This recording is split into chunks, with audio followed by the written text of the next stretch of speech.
All right, well, we are here as much as we will be here, so let's see, Ms. Goodell, would you call the roll, please? Mr. Castillo. Here. Ms. Gill. Here. Mr. Lawrence. Here. Mr. Reitinger. Here. Ms. Wood, I'm sorry, and Mr. Webb. Yes, here. All right, would you all rise and join me in saying the Pledge of Allegiance? I pledge allegiance to the flag of the United States of America and to the republic for which it stands, one nation, under God, indivisible, with liberty and justice for all. All right, next we come to the adoption of the agenda. Do I have a motion to adopt the agenda? So moved. Second. Thank you, Mr. Lawrence and Mr. Webb. All in favor, say aye. Aye. Any opposed or abstaining? All right, we have an agenda. Next, we come to item 2, public comments and requests. In accordance with School Board Bylaws 2.30, the time for each speaker is limited to 3 minutes. Additional written statements may be submitted to the clerk for dissemination to board members and for the record. We have Julie Harrison first, please. Can I be second? Without objection, so ordered. All right, next up is Ms. Kutchma. I object, no. You have 3 minutes to prepare. Hi, my name is Allison Kutchma, and I live at 813 Fulton Avenue. My comment is generally on this, I don't know if it's a draft, this roles and responsibilities of the school board. What worries me about this is what I don't see, which is one of my greatest concerns, is is what I feel should be a role of the school board is financial oversight and some level of ability to supervise the superintendent in a meaningful way. And just as an example, on the Grunley contract, early on, there was a $65,000 generator that was purchased. It's still sitting in front of Mount Daniel. It's not plugged into anything.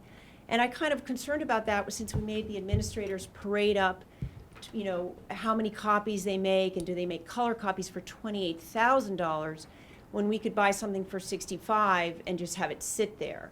So I'm really concerned that I would like our school board to have some ability to manage and supervise finances. The 2014-15 budget, which Aaron and Phil, you weren't here at that time, but there was a plea for an additional $1.8 million because we were going to get 171 additional students. Those students never arrived, and I believe the superintendent knew that because the money was moved around out of instructional accounts before the kids did not arrive in the fall. So within days, the money was moved. It's a slush fund. That's our money. I want an explanation for it, and when are we getting it back? And that every year, those 171 phantom kids, they're still in the budget. We're still paying for that. So that's another reason why I would like some financial management. And the last thing is on the final, in the Arcadis, the payment application, we have a contingency fund. It's already been spent.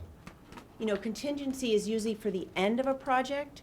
So it's already been spent, but we're in the hole, I think, to the tune of $77,000. And I've written to the board, I've written to Tony asking for an explanation. It's our money, and I know the focus is the education of our children, but we spend our money to do that, and I would like some oversight in that regard. Thank you. All right, Ms. Harrison, you ready? Yes.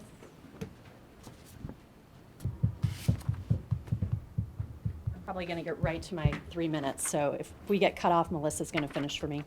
I'm actually reading a letter from Monica Frias that she submitted. This is regarding the Apple Awards. What I cannot reconcile is why Falls Church Public Schools is advertising for such for-profit companies in a manner that does not seem appropriate.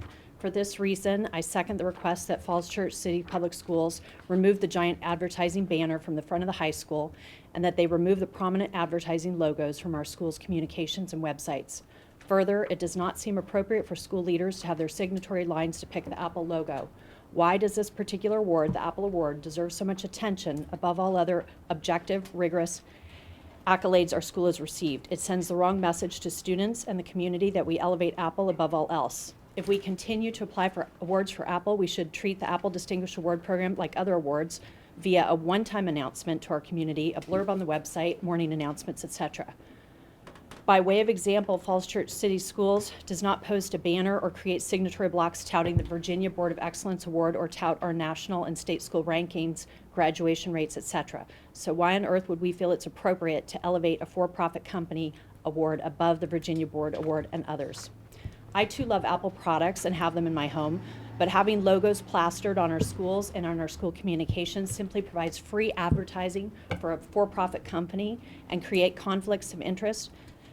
Given that Dr. Dana points out below, if we stop purchasing Apple products, we lose this award. In promoting the Apple logo everywhere, it suggests that the award is highly coveted, as again, it is the only award referenced in Dr. Jones' signature block, the only award that permanently appears on the top right of the Falls Church City webpage, and the only award that warrants a banner in our main high school. This alone raises concerns that we might be reluctant to consider other products, even if they might suit our needs better. I'm not suggesting this is the case, or that it's what's driving Falls Church City Apple purchases, not at all, but it does create unnecessary appearance of conflict. Thank you for your consideration of this issue. So I just wanted to add, it's sort of like if your signature block says, fueled by Starbucks. What does that even mean? Why are you advertising for Starbucks? Or I drive a Lexus. Who cares? You know, I don't think that that needs to be prominent. And so I totally agree with Monica's letter, and that's why I felt I needed to read it tonight. Thank you. Thank you. Next up, Melissa Dana.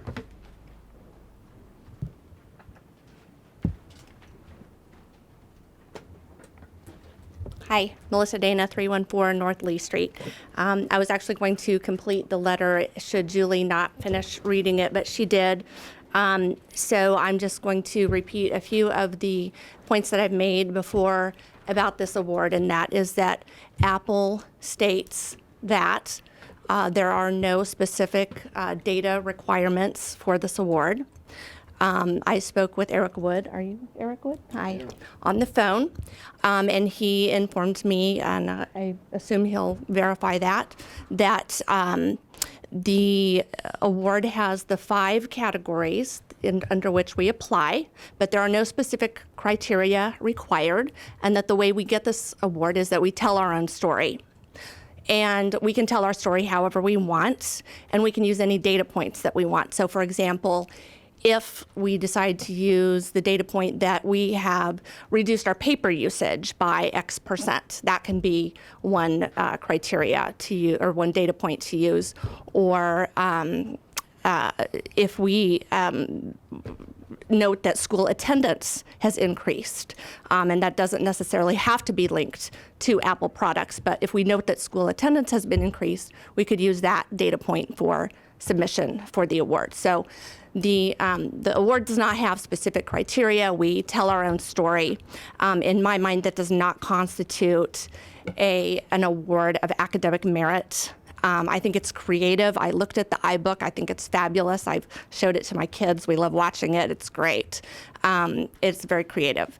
And I will restate that I think it's a conflict of interest, and it's detrimental to kids to not protect them from the commercialization of the schools. That's it. Thank you. Thank you very much. Next up, we have Mr. Clifton Taylor. Good afternoon, all. Welcome. Thank you so much. So, do I have to sit here? It's up completely up If I to had a you. kid, maybe I would know what to do a little bit more, and I wouldn't have went to the other building as well. So, yeah, I don't have a kid. So, anyways, I'm just here to drop off some backpacks that board member Webb and I have purchased for some kids in the school system. We wanted to reach out. We don't have kids, but we still wanted to reach out and do something to have some community engagement. So we have 5 book bags here that are all filled up with supplies for either 2nd graders or 6th graders. So on behalf of us, we say thanks and good luck this year to each of you. Thank you. Thank you very much.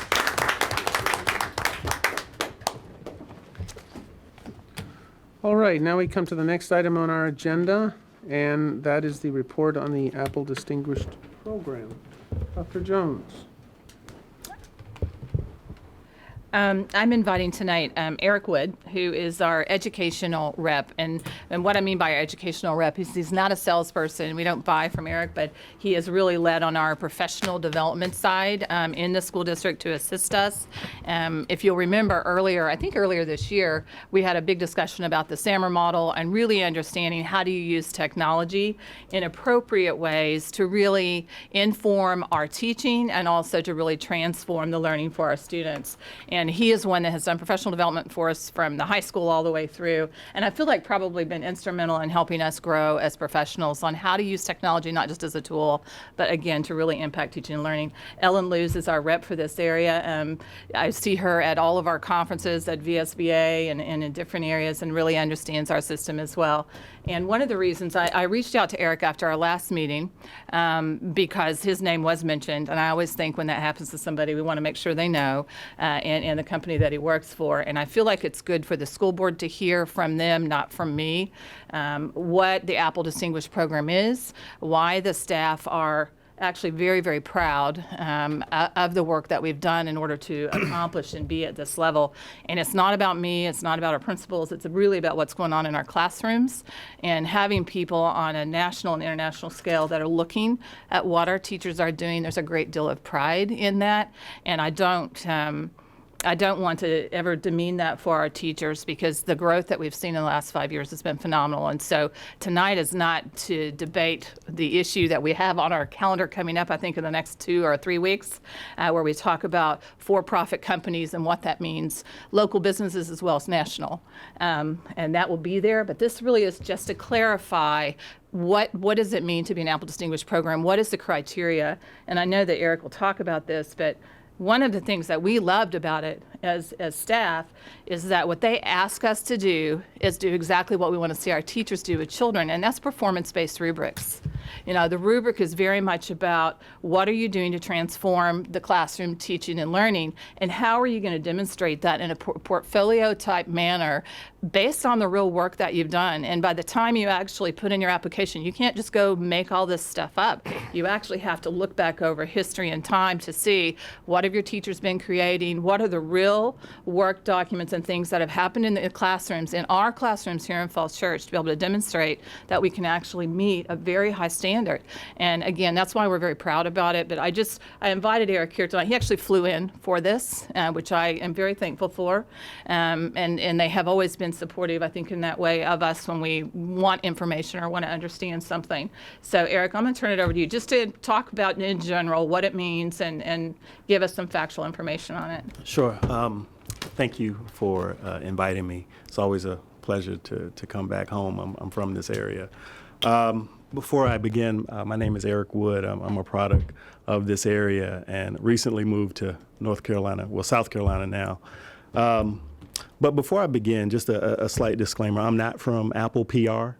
Apple Education. So if there's anything that needs to be shared with the media outlets, they must be contacted prior to. So my conversation here today is solely on education. A little bit of my background, 17 years in Prince George's County, from special educator to principal to central office. And my focus here at Apple is just on leadership and learning, and as Tony said, professional development. And so I cover for Apple territory from South Carolina, North Carolina, DC, Maryland, Virginia. So I work with a lot of schools. And so a lot of schools, they purchase technology. However, they don't know why they purchase technology.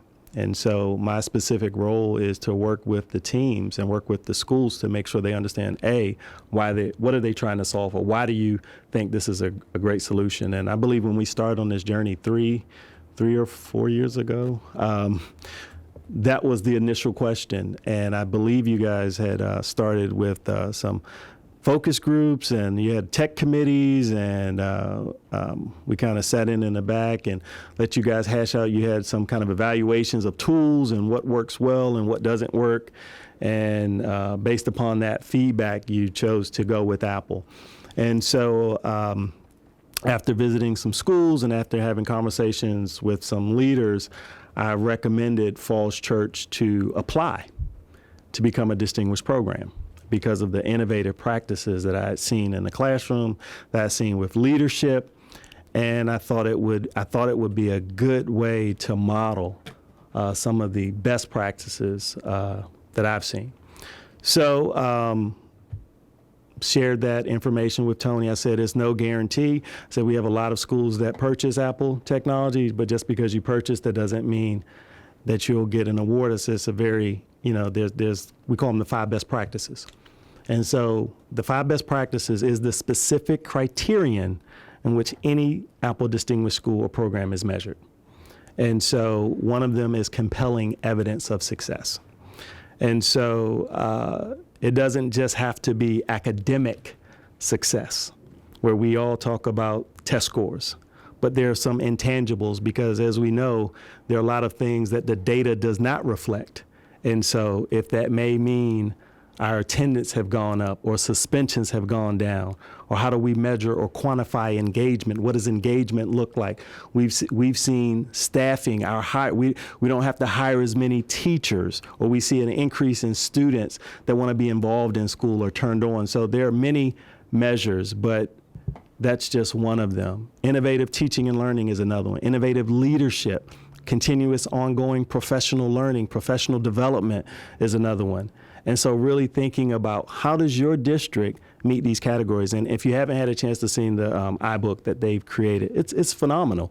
Tony was asked to present at the Virginia School Boards Association to share that book because it was an exemplar. It's something that needs to be shared. It's about how you're doing what you're doing, and not from our voice, because it's not about Apple. It's about how you're using the tools, how you're innovating. And the banner states that it's 2015 to 2017. So a lot of times people get these awards and they think it's forever, and it's for that specific time period. And so it doesn't mean that if you don't buy Apple products, you won't get the award. It's only for a 2-year period, and then you have to reapply, because there are a lot of schools that don't purchase anymore, but they still are Apple Distinguished Schools because they're still innovating. So it doesn't have anything to do with us taking the award away because you haven't purchased anything. It's about, are you still innovating? And what does that innovation look like based upon this specific criterion, the 5 best practices. And there's a 5 best practices book that Tony has that you can clearly see the specific criterion that each school is judged. If you've seen the book, it calls it out in the Falls Church book. And her book is around personalized learning. And so that specific criterion is referenced in that book. And so I just want to be really clear, about that. And just to let you know that it wasn't about Apple giving an award. It's not about that. It's about how you're using the tools to innovate. How is teaching and learning enhanced because of this? How do we do professional development? Because one thing that we can't do, people always ask for more time. I can't give you more time, but I can extend the learning day. And so these tools extend the learning day because I believe, like you believe, learning never stops. And so if it doesn't stop, we've changed what that learning environment looks like. And so what do those outcomes look like for students? And what do we want learning to look like in the future? And then it comes down to jobs. What jobs do we want our students to have? Because at the end of the day, that's what it's really, about. That school is supposed to provide children with options. And what do those options look like? And how do we guarantee as a board that we're giving them the best tools possible to meet the rigorous demands of this new global economy? And so I hope I've kind of answered some questions, or if people have any other, if the board has any other questions, I'd like to fill some now. Questions, Ms. Gill? Yeah, I just have Sure. one question. So you said you don't have to, the award doesn't go away if you don't purchase Apple products. No. So after 2017, let's say we decide, listen, we're not going to go with Apple products anymore. Yeah. We think that Chromebooks are the way to go. We could still apply for an award. We could still be innovative and apply for an award and still receive the Apple Distinguished If you meet that specific, program. if you meet that Do you have specific. any schools who don't use Apple products So when I say purchase, Right. again, so it's like, so if you purchase in 2013 or 14, take you a couple of years, because people who it takes some time for you to get up and running, Yep. if that makes sense. So a couple years go by, our tools last a long time. And so they're not purchasing 2015 And so they would apply again, if that makes sense. But those schools don't just have our products. They have other products and whatever they may be, Okay. if that makes sense. And so then and they still apply, but it's not anything that's guaranteed based upon those 5 best practices. Can you demonstrate that and tell your story? And so that's really where it comes down to. Right, but can you tell your story with using other products that aren't Apple products? Is the contingent upon using? Could we tell a story using Chromebooks?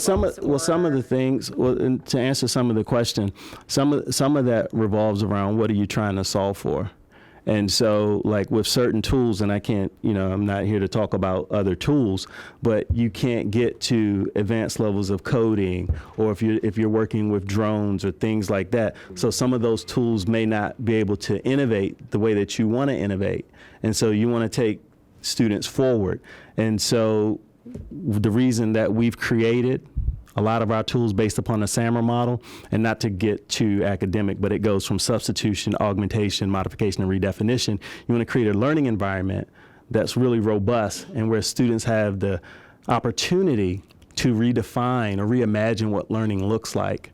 And so some other tools may not allow for that. And so a lot of that research was done from Maine, and Maine was the first state to go statewide with the deployment of technology. And so really looking at how the classroom changed because of this. And so I can't speak to other tools, but it's really about how you're innovating with technology, how you're innovating, how you're using our tools in an innovative way. And so there are schools that we have third-party products, because if you're using drones or if you're using robots or Spheros or Tigly or things like that, so it's not just Apple products, but they're a part of that story, if that makes sense.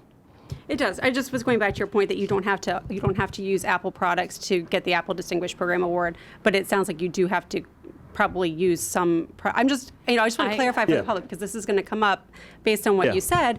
Can you get the Apple Distinguished Program Award just by showing that you're innovative, but you're showing that you're innovative not using Apple products? And so just that's the core and so of my it was question.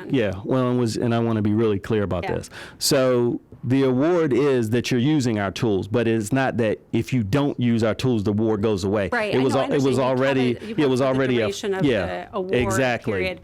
But if in 2017 we decided not to use Apple products anymore, we would no longer be eligible. But you still have to be invited. No, you have to be invited to apply. That's the piece.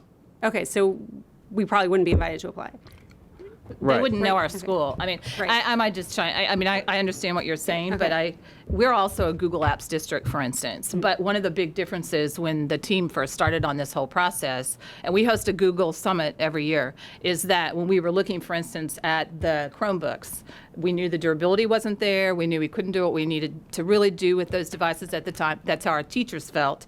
And they don't have anybody to come out as an education team that really works to the same level that we had on professional development. And I'm not sure that they would have known what we were doing, even though we host a Google Summit. We actually still have to pay for those, the professional development. We don't have that. And we had the same thing with Dell. We piloted Dell as well. And we're a dual platform district. I mean, if you go around, almost everybody's desktop is a Dell, and we still have some of those laptops in the district. And I think even in our iBook, some of those things are produced actually on a different device. So, I mean, we're very much a dual platform district. Yeah. Yeah, no, I just wanted to get to the core of the questions that our community has about the award. Well, it's one of those things. So it's just like you're saying you're getting, because I want to be clear as well. Yeah. So you're not using Apple at all. Right. That's the question. So if we take away Apple from the total equation, then That's you a hypothetical. Right. Yeah. No, I'm saying then you would not be, because then you wouldn't Right. be invited Okay. to apply. Yeah. Okay. No, I That's just want to all. be clear. But Okay. most districts are using multiple platforms and other third-party products right. and things of that nature. Yeah. But Apple's a part of that story around how you're innovating with our tools and technology. That makes sense. Yeah, thank you, I appreciate it. Thank you. Other questions? Mr. Reidinger? Thank you, Mr. Chairman. So, thank you for answering that question, Mr. Wood. I actually would have been shocked if you gave an award out to a district that didn't use Apple products at all, because you're Right. a for-profit corporation, Yeah, and that would be no. a very silly thing to do. I'm actually not going to go into the comments that Dr. Jones made. It's my understanding that we're not here to talk about the selection of technology or the overall for-profit piece, so that seems inapposite to me. I want to talk specifically about the award. So Sure. we've got to the point where we recognize that the award is just given out to schools that are using Apple products in some way. And then there are a set of criteria, 5 criteria, that you've put forward. My first question is, are those criteria, are they further detailed in an objective way, or is it a subjective evaluation of the people looking at the applications to decide who gets the Apple Distinguished Award? Yeah. So the 5 best practices. There is a specific iBook in the bookstore that details that, and I definitely would recommend each member of the board getting that, so you can see the specific criterion. You can see how it is outlined. I'll repeat it: visionary leadership, innovative learning and teaching, ongoing professional learning, compelling evidence of success, and flexible learning environment. Those are the specific categories, and then the book details very specifically what they're looking for in each one of those categories.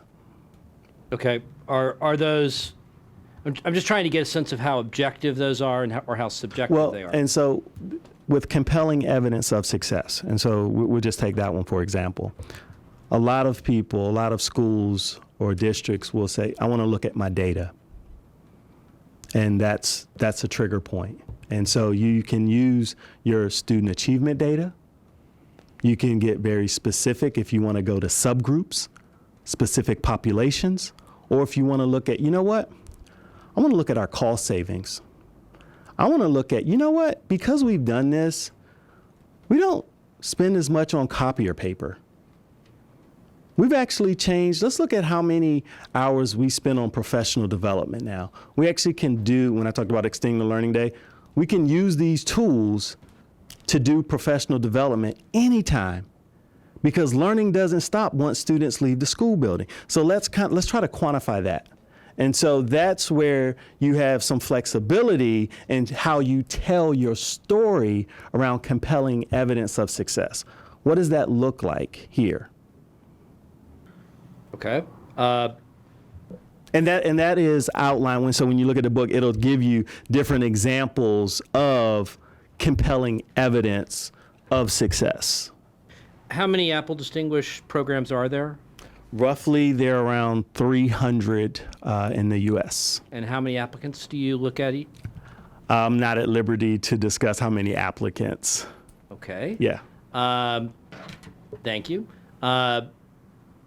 What are the benefits that come to a school that is awarded an Apple Distinguished Program certification? Right. So a couple of things, and as with any big, large company, they have protocols in place.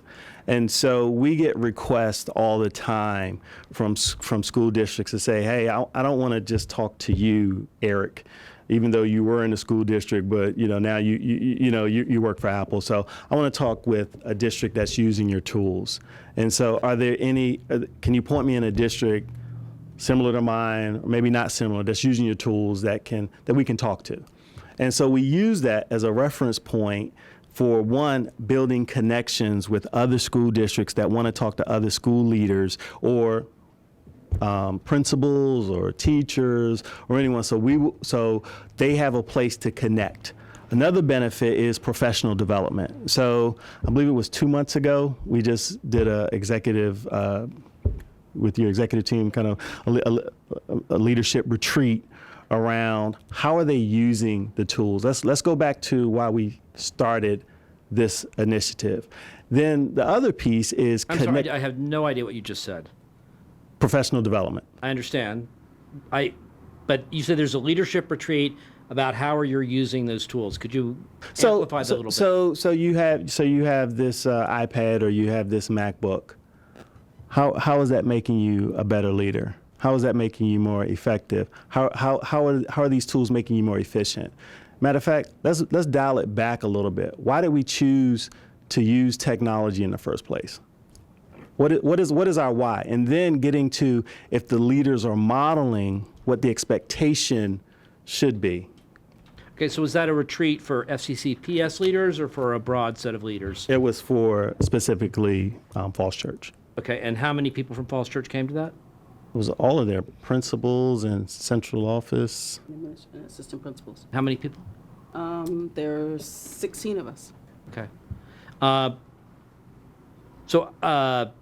only that, so we have events called What's Next, and so where we bring districts from that are the local or within a certain radius, whether it's 50 or 100 miles, and so we bring in researchers. Like we brought in a researcher, Damien Babel, and we brought in actually Ruben Pentador, who actually did the SAMR model, so they can hear from practitioners, they can work with other districts. It's about communities of practice. So it's a great way to build networks and community around innovative practices that are happening not just locally but nationally. And so I think I hope that answered your question. For the most part, I'd very much be interested to see because the benefit to the SCCPS is something that's important to me in considering the question. I'd love to see the agenda or the topics from that retreat to see what was covered and the subject matter of it. Not again specifically to look at this particular program, but to understand how this kind of program does or does not benefit FCCPS. Yeah, and I think on that professional development side, from the budget, that's one thing that we've talked a lot about. And again, it kind of goes back to what our digital learning teams have said, is that the support that we get in professional development is like none other that we have experienced.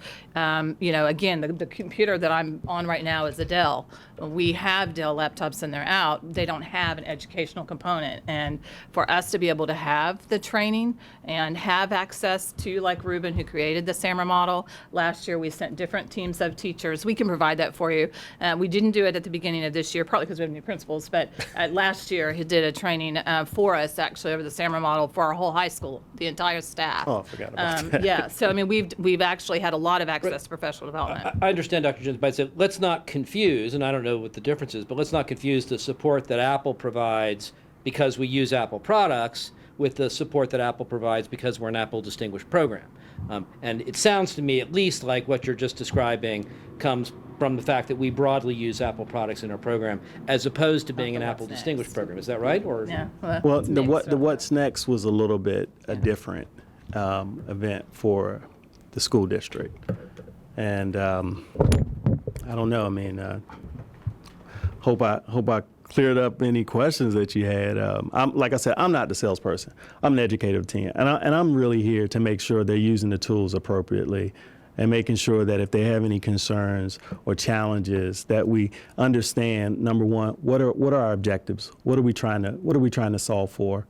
And to make sure that we're all working together and that we're all on the same page and that we have a common language for effective practice. And that's really my role. And to be frank, Mr. Wood, I don't have any concern with your good faith or your company's good faith. Yeah. The question for me really is, without referencing public comment to any degree, I come from a place very much where I don't feel like for-profit corporations ought to be touted as giving awards. Right. And so I'm very interested to know any concrete benefits that come out of being listed as an Apple Distinguished Program. Clearly there are, Apple might do these things anyway as a customer support, but there are a whole level of, the term that I would have used in my IT career is stickiness, stickiness elements associated with this sort of program that tie together a set of relationships. And I'm not castigating Apple for wanting to have the Right.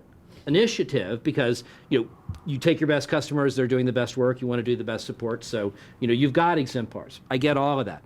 That doesn't mean that we ought to have a banner up or that our webpage ought to say that we're an Apple Distinguished Program. Right. Those are very different things. Right. And so those are the things that I want to look at when we look at the policy. Not attacking Apple, not saying that we don't want to use Apple products. That's an entirely different discussion. Yeah. But that's kind of that's the set of concerns that I've got. And so in figuring out that question, I very much want to know what's different if we are an Apple Distinguished Program. So why do we care? I'll go back to when I was a principal and when we first applied to be an Apple Distinguished School. We didn't make it. And so I challenged my colleagues around why, because I thought it was about the tools. Like, well, we've invested in the technology, and they clearly made it wasn't about that. It was you got our tools, great, but what are you doing with it? And so it challenged the status quo about what learning should be and what could be. And so when we got the award in Prince George's County in the middle school, it did something for the rest of my teachers that were laggards, that really didn't embrace. They looked at technology as something else, but not this is how students learn. And so it was a celebration of best practices of what was working and what wasn't working. So it helped galvanize my school personally around a best practice, and it connected me with other leaders that were using these tools. So it was a great network for me as a leader to say, you know what, wow, I could be doing something differently. And it was about modeling, not just saying, you know what, we have all these issues, and we're going to try to just throw things on the wall and pray that they work. But then, because you get, and I'll be honest with you, I would get 100, 200 vendors every week saying their product, slice bread and make water and all kinds of things. But it was about the relationships and really challenging me. Apple challenged me to be a better leader, to be a better educator. And so that's when I was like, there's something different. And it wasn't a vendor typical, it was a partnership. I actually felt, and I hope Tony feels this, that I'm more concerned about the success of students as you guys are. I'm here as a partner. You know, she told me about this. I changed my schedule. No, this is important. I want people to understand this is serious. And so I'm passionate about it. I hope that people can really understand this isn't like a typical vendor thing. I have a relationship here. I'm invested. I want you guys to succeed. What does that look like? How can I support? You know, so some of it may be some stickiness and some things around, you know what? It's mindset. And Dweck talks about that. If we're not talking the same thing, if we're not all on the same page, if we don't have a common language for effective practice, we're going to be spinning our wheels. And so that's why even at our leadership retreat, we dialed it back. It was about, you know what? Let's go back to why are we doing this in the first place? What are we trying to solve for? And then how am I specifically? What am I going to take ownership of? And so that's the rub. You know, so one final question. Yeah. Thank you very much. That's helpful. Would it make any difference to Apple if we didn't have a banner up and if we didn't list that we're a distinguished program on our webpage? That would not. That is a decision. It's one of those things. It hurt my staff and my school when we didn't apply. And so if you have teacher morale, student morale, because, you know, it just, those kinds of things. But that would be an internal decision that you guys would have to make. Yes, Just to clarify, there's no requirement from Apple that you have it in your signature blocks or put No, up a banner. no. Okay. No. Great. Thank you. Other questions? Well, Mr. actually, Lawrence? to go further on that, are there any requirements, once we're an Apple Distinguished School, are there any requirements for 2015 to 2017 that we have to do? Well, no, there's nothing that you have to do, but right. But if we like to do a visit, like if we want to showcase the great work that's happening here, if we want to talk about the innovative practice that's happening here. So if I'm saying, oh man, Dr. Jones has done this amazing iBook, it's on the bookstore. People say, hey, can we get into a visit? Can we go to Mason? Can we go to one of the schools? Can we do something? I mean, we ask permission. But that's the only thing that we ask is can we showcase your school? Can we come visit your school? Can we tell others about the great work that's happening? And so, and you can say yay or nay. Yeah, and I might just say the first thing I do when they call and they ask if there's districts that want to come, I reach out to the principals, say, do you want to host? Here's the date they're thinking about. Does it work for you? Do you have teachers even that are going to be doing, project-based learning that people would really want to see? And they usually will go around the whole school and just kind of see everything. But it's very, usually the general response, unless you're in the middle of testing or something, is yes, because they're so excited. And the teachers are. Well, this is the teachers thing. are. It's a great opportunity for them. So teaching is a thankless job, right? And so anybody that you can get to really help celebrate that. I mean, seriously. I mean, this is hard work. We're kicking off a new year, so it's a lot of things you guys are thinking about right now: staffing, budgets, and all kinds. Just kicking off, making sure all the buses are rolling out. So really getting all this happening. So. It's one of those things where when you have a site visit where you're bringing in people and they could be local, they could be national, it excites the school. It excites the leader. And then what happens, it starts growing, it becomes organic. And the site visit isn't about Apple. So we come just to visit to see what's happening. The visits are run by the principals, by the teachers. It's just, we're just there. And so it's just like they run the show. It's not a showcase of Apple. Apple doesn't speak. It's not an agenda with Apple. It's just, hey, this is such and such from such and such, and they run with it. So the site visits are something that, actually teachers and principals kind of look forward to. And when we've had to counsel them because we have crazy weather around here, the schools get very frustrated. Because they've expected that. And, you build up the momentum and excitement that you're having these visitors come by. So. Okay, but honestly, that's not even dependent on being an Apple distinguished school. You already have the relationship, so if you saw something innovative, you could ask us to come anyway. I could, but you could still say no. I mean, but that's what I'm saying. But there are no real requirements. You don't have to do anything. Okay. Other questions? I've got a couple of questions. Sure.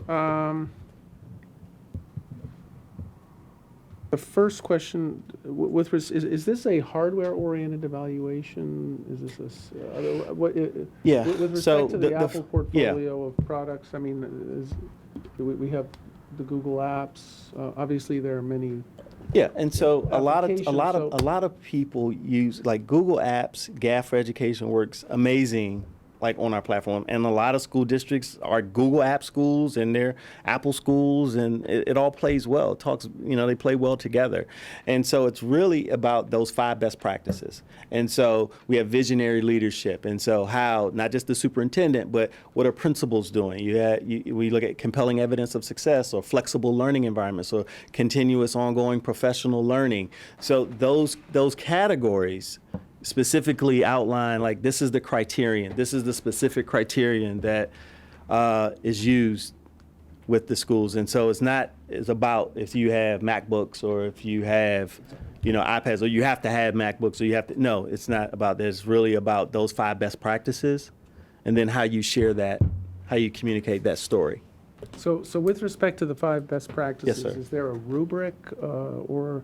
I mean, There I know is that you've got the little Apple Cloud where the data goes in and the results come out. There is a rubric. Okay. Yeah. And in terms of the compelling evidence of success, there's a wide array of potential outcomes. Sure. From reduced use of paper to increased professional development. Is that weighted in some way where you get X points for squeezing some more time out of the day versus fewer points for cutting down on consumables? No, I think that the biggest impact is around how you're sharing this compelling evidence. What is it? Is it just data? Is it just your performance data? Is it more around teacher? Is it around your leadership or professional development? It is not weighted, but it is one of those things where you have categories that this can be compelling evidence, because a lot of times people just would submit academic data, and which is fine, but we wanted to hear more. And so as we've been doing this, it was we need to tell our colleagues that it's more than just test scores. You know, that is a pivotal point. That is important. I mean, we are definitely concerned about student achievement data, but we want a complete story as well. So tell us about teacher retention, recidivism rates, if you want to include that. So I share that with our colleagues to say you don't just have to limit it to student performance data. Okay. Right. So that's what I'm saying. But it's not. But it's yeah. That front, because is it possible to make a causal link between, you know, we rolled out this program, these devices, and those outcomes? I mean, to say, how do you tie the use of technology to recidivism, for example? No, it's just before we started this program, you know, this is where our student attendance was, and we've noticed that students come to school a little bit more.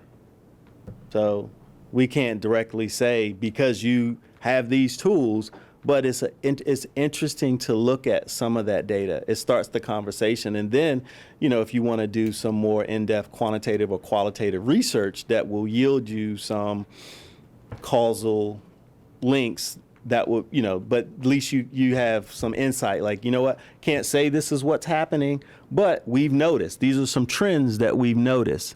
And so if we want to study that, if we want to do some research around that, whether, like I said, whether it's quantitative or qualitative, then you can start making some of those assumptions. So how many distinguished schools are in your territory? Well, in the Mid-South, I would approximately, don't hold me to this, I would say somewhere around 45. So just speaking broadly, what would you see, what are we learning about this? Because one of the things about the SAMR model is I don't know how far we are in that, but I don't know that we're at the, it's obviously a spectrum. You know, I think many of us would say we're at the S or the A. Yeah. Getting to the M or the R is obviously the end state, but what have we learned so far? What are the kind of macro lessons? Well, we need to bring our distinguished programs together more.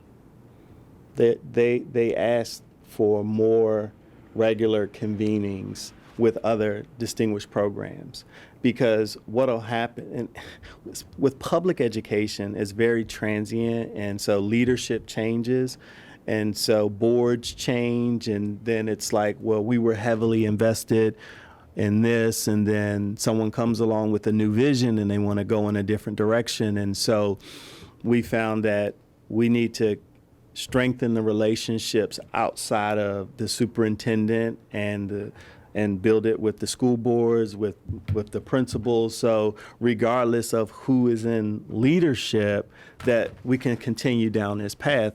Because what happens if we don't bring them together, you brought this up, you have teachers in school districts that are at different levels.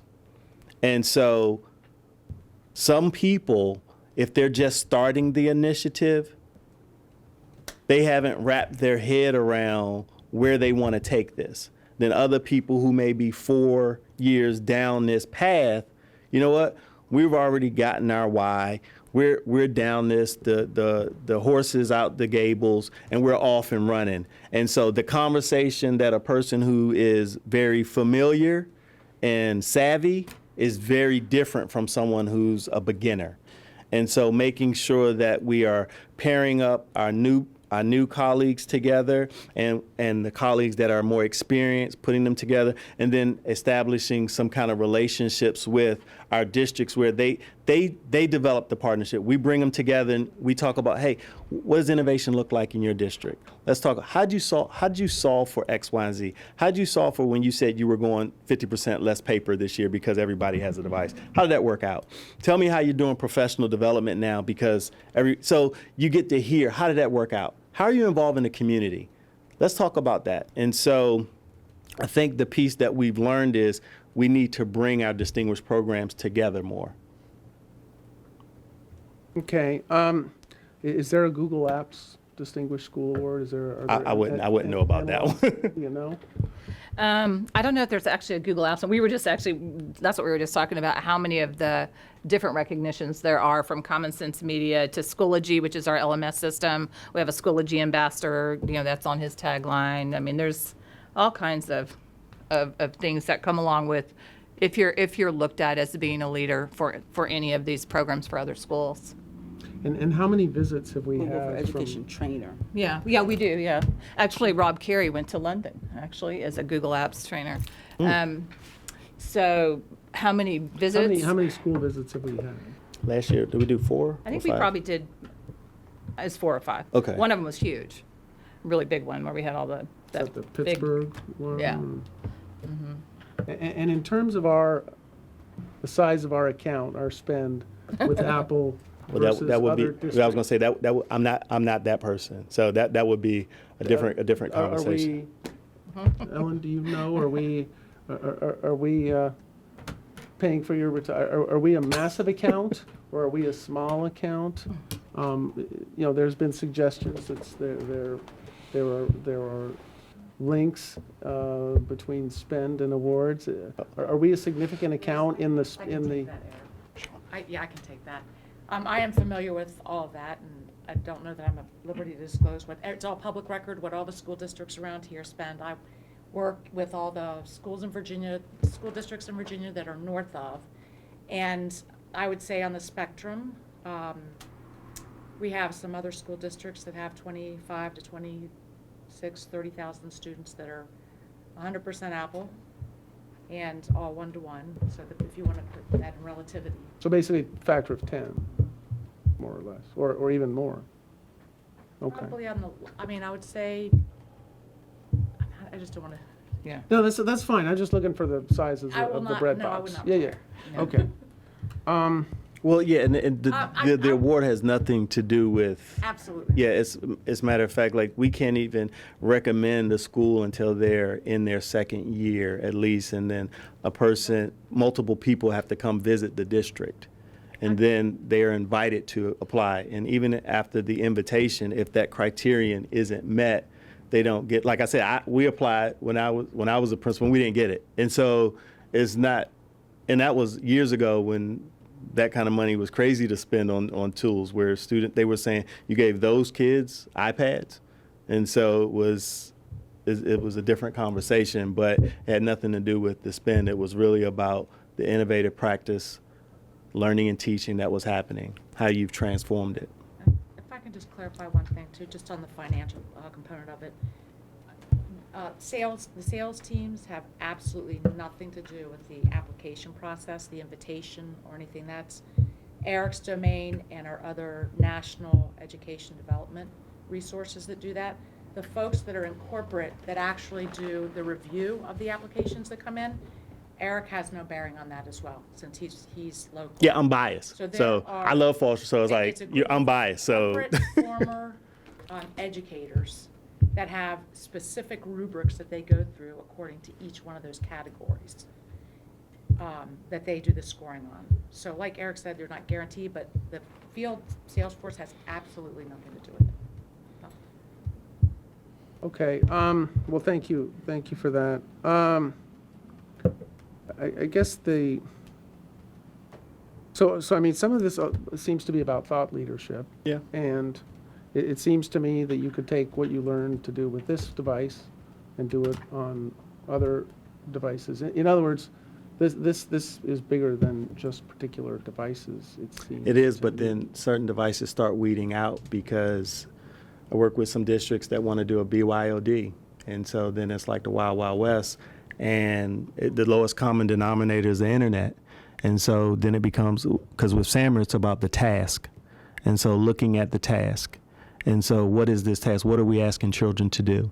And so certain devices just can't do that. And so then it becomes like, well, what is the best tool for these students? And so then it becomes, because people say, well, it's not about device. And I was like, actually it is. It becomes about the device, because if you start looking at the assessments and what the assessments are calling for students to do, and I believe the governor just outlined something around coding. And so our devices allow that, both iPad and MacBook. And so really looking at which tools really are meeting the demand. And so that's where it does become about the device. So whose idea was this? Falls Church. I mean, no, but the distinguished programs. Did Steve Jobs come up with this one? Oh man, I think I don't know. That's a good question. That's some good homework for me. I think it spawned because we had so many schools using our tools, and then people asking about where could we go visit, and then Apple set aside some guidelines where if you want to visit, let's really make sure that they are innovating, that they have these 5 best practices in place. So I think it was in the 90s, I believe, when it started, but I'll definitely, I can find out for you. Okay, and I can't help. I got a little bit of information out of your colleague. Sure. In terms of applying and winning, is this, can you give some sense? Is it one in 10 make it? I mean, what are the proportions of applicants versus? Well, so this is the thing. Like, we recommend, and I'm not the director for this program, but she's alluded to that there are a lot that don't make it. And so that's why they really tell people, don't guarantee districts that they're going to win this award. Like, don't say that this is a guarantee or a given, because people think it is. And so really being clear that districts have to apply. I'm not included on the schools whether they make it or not. I just, say, I think Falls Church, based upon the rubric, based upon the criteria, this is what I've seen, this is when I visited the school, then they will get an invitation email to apply, and then it outlines specifically what you have to do to apply. And then if you do that successfully, and then they'll be notified, and then we're actually notified together. Okay.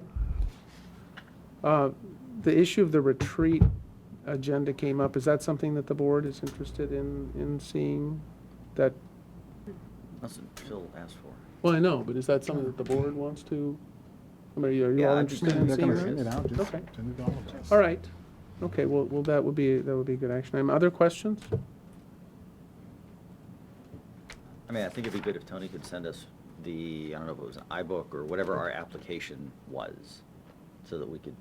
Yeah, the application was the book that's published on, and it is in the bookstore under Falls Church's name. And so it's really a fantastic book. I asked Tony if she could, please make sure you guys have it so you can see. I mean, it tells a great story about what you're doing here. And we said, I got so many comments when we were at the VAS. They were like, how did Tony do that? I said, this is her team. Yeah, I was going to say, it's not my book. Right. I actually didn't do really anything in it, so I don't want to take credit for the work. It is it was Jeannie, Steve Knight. Yep, Jeannie was awesome. Really led to collate from all of our teachers. I mean, when you see the book, you'll see they have voice clips and video clips, and part of it was done in the summer, and so they actually called teachers, and they were leaving voicemail clips to answer a question about how it's impacted them, because they were calling from wherever they were on vacation. But it really is reflective of the staff. It's not me. I didn't do any of it other than watch it all come together from the work that they had done. Well, and a lot of people, I was talking with principals, and they were using the book as a way to share with parents about the school district. It was a great marketing tool, basically, for principals to share, look at what's happening in our district, and to showcase some of the best practices that was happening, and so generated a lot of excitement. So I definitely would recommend you taking a look at it. Okay. And one of the things that, Tony, I don't know if your team, you remember this, but I think it was Jeannie has said, recommended, and we've actually changed the dates now that we ask schools to apply, because it was during the summer, and some of the pushback was like, you guys wanted to capture student and teacher voice. And it was like, man, teachers are away on the summer. You want me to get them back in? And I was like, well, it's a great way to reflect about your year, because we do so much as educators, and teachers forget, man, you forget how much you guys actually do. And it's a great way to kind of reflect about your year. And so because of that, we've started asking colleagues to really think about collecting some of these materials beforehand. Just artifacts. You have the tools, just capturing the video, getting student voice, teacher voice about it. And it's a great way for us to improve, our services. And one of the things that I always ask people is, how can we serve you better? And things that people don't know, Apple gives a lot, and so it's just like, but people don't see that, and you wouldn't know it because it's not advertised. And so, but really thinking about, how can we be better partners? How can we serve? And so I look at this as a partnership, and that's how I've always had it, and that's how it was before I even joined Apple. And so I hope this helped. I hope I answered your questions and cleared up anything that you guys had. I guess one last question for Dr. Jones. Is there a mandate that these banners be displayed at the schools? Are they displayed at all the schools? Is it up to the principals? What is the? Yeah, I'm going to be honest with all of that. It's up to the principals, and each building principal does it a little bit differently if they want to put it up. I'm not even sure it is up at all of our schools. I'd have to go look myself. I know it's on the high school because they wanted it front and center, and but it is really important. I will say, when you talk about the morale side, the staff were incredibly proud of being able to reach this level and being a model in the country, and it is a big deal. So whether it's Schoology or whatever it is, you find things all over our schools. I think still on our webpage we put the U.S. News, which is, when we're recognized, and we were excited, we were ranked in STEM, for the first time in the last 2 years on U.S. News. So I think with all of this, we celebrate, and this is no different. And a tremendous amount of work has gone into this over the last 5 years to really get better at our practice as professionals, because we know it's the right thing for children and for our students. So, I guess one last question I would have for the board. It seems one of the things that would be valuable potentially is understanding what the thought of staff is about this. Is that something you'd be interested in exploring? Yeah, I'd like to know if it means something to them. Okay. Yeah, but I think I'd like to know, but in a more, not just bringing in a couple of people to tell us how much they love it, but, really to hear perspectives from across the district, those who are indifferent to those who love it, just so we really see like a full spectrum and not just, We get that out of our tech. a couple of cheerleaders. yeah, the tech committee's just forming, so, and you'll hear from him, I think, in about another 2 weeks. So Steve Knight's leading on that. So doing a technology advisory. Yeah. We'll be doing surveys. Okay, well, that would be good to fold into that. Any other questions? All right, then. Well, thank you very much for coming. Thank this you. evening. Thank you for so much. Adjusting your schedule. Oh, this is the real work, man. You guys are making a difference for the lives of children, and so when you're having these conversations, it's complete to get the total picture and understand the why and the rationale. So thank you, and thank you for allowing me the time here, and thank you for your questions, and I appreciate the hard work that you're doing for the children here. So thank you. Thank you very much. Thank you. All right, next we come to our self-evaluation results. I would note that Margaret Ward, who was the driver for this, is not here tonight. I throw out, without having an opinion either way, should we defer this agenda item? Do you want to go through it in her absence? What are your thoughts about that? It obviously would be nice to have her here. If we defer it, that means that's one other thing that we pile on our agenda in the future. So what are your thoughts? Should we proceed? Full disclosure, when I heard that Margaret wasn't coming, my first thought was we should wait for her since she wasn't the one who pushed it. Mr. Reidinger, Ms. Gill, thoughts? I'm happy to discuss briefly, but it is Margaret's project, so I think she should be involved. All right, well, why don't we give this a quick review, and then we can come back and oh, Mr. Webb, we were talking about with Ms. Ward not here. Is there an inclination to defer this consideration of the self-evaluation, given that she was a motive force, or would you like to proceed? It would be nice, I guess, to have her here, because she has put a lot of effort into this project for us, so I think it would probably be good to kind of have her here to run through it. Okay. Well, I would entertain a motion regarding the agenda. I guess, Tom, do we need to move this to a date certain or just? You don't. Okay. You then do need a motion and a second an affirmative vote to change the agenda that's already been adopted. Okay, then I move that we consider this evaluation at a future date when Margaret can be here. Second. Okay, Just so you know, we just redid this one. all right, all in favor, say aye. Aye. Aye. Any opposed? All right, well, we will defer that. Dr. Jones is telling us that procrastination is stealing from the future, so we will be paying a price for this, but I think it's a worthwhile price. All right, next on our agenda is the school board roles and responsibilities.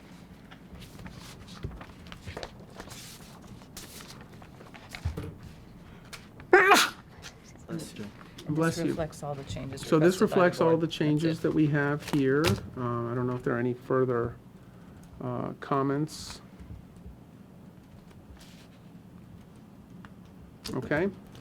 All right, then the triennial plan under our school board priorities also is on the agenda there. I don't know if there are any comments or questions. If there are not, we come then. Mr. Sir. So, I regret that I'm insufficiently prepared to go into more comments. I was on vacation last week, and I haven't spent enough time yet with the priorities document. I do think, and I sent an email to you and the superintendent earlier, if I could get a Word copy, it'd be a little bit easier to send in changes than, as opposed to a PDF. I think we probably want a more significant set of changes this time around. In particular, there are two things that occurred to me immediately that I'd like to work on. One is that I think we actually now have some data about places where we want to work coming out of the survey.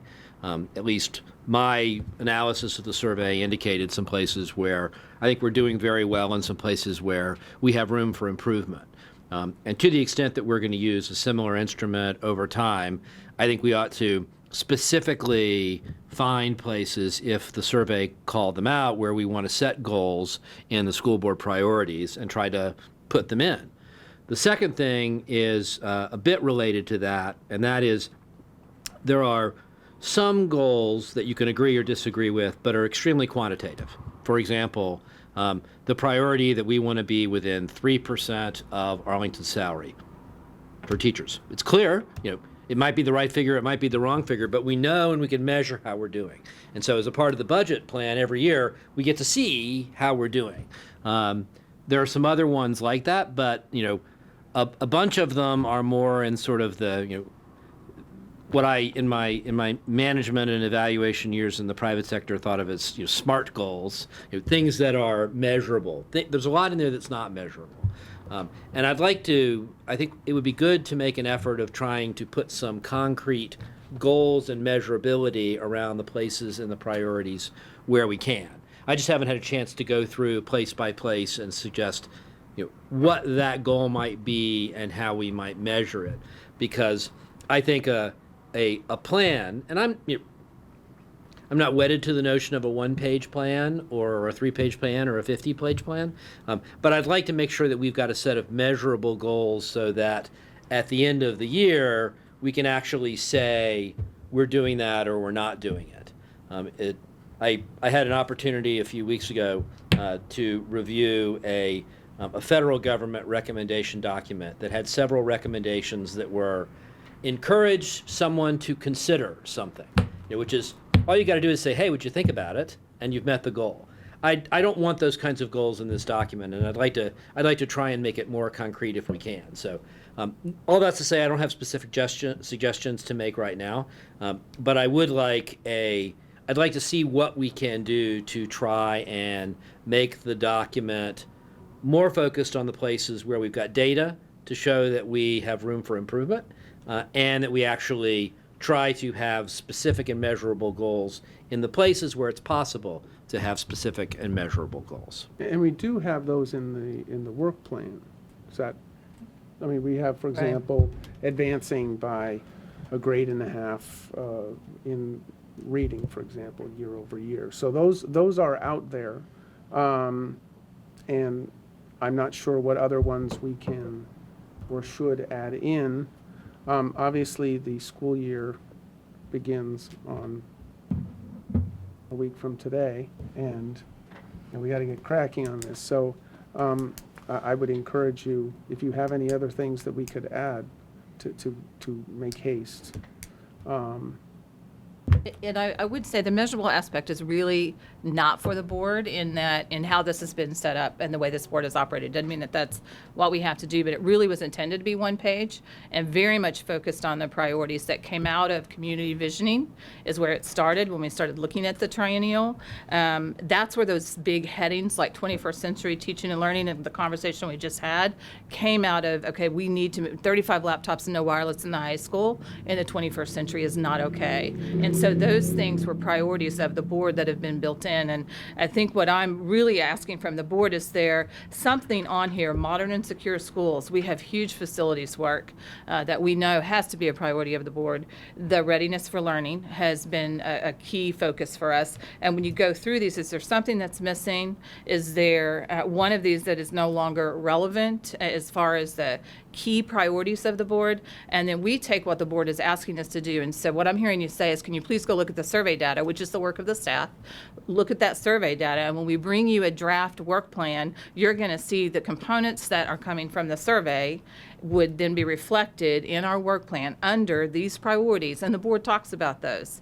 You know, I don't just set the work plan, or Lisa set the work plan, or principals. We bring that work plan back to get feedback from you, and those are the things that are all very measurable. And truthfully, I mean, it's very robust, and it's been a lot, actually, over the last really 4 years that we've done this, and we very much accomplished the work I think that the board wants us to do, but that's how the triennial was set in place. So, and it has worked, I will say, extremely well for us because it is very clearly defined. So the one thing I love the school board setting the priorities, because then we know, are these the right categories? Is there something that's not on here, like small classes? That needs to be on here because it's going to be a discussion. Because we know the enrollment we're seeing this year, we're not going to have small classes in the way we've been able to have them the last 2 or 3 years. And so does that mean going into FY18, part of the work plan is reviewing the policy for class size? Or do we still maintain 22 and 24? Does the board reset that policy? So. And those things are very much reflected in the work that the staff need to do on behalf of meeting the board's priorities. So if I might, Mr. Chairman, I agree with you, Dr. Jones. But in point of fact, the small class sizes has specific numbers in it.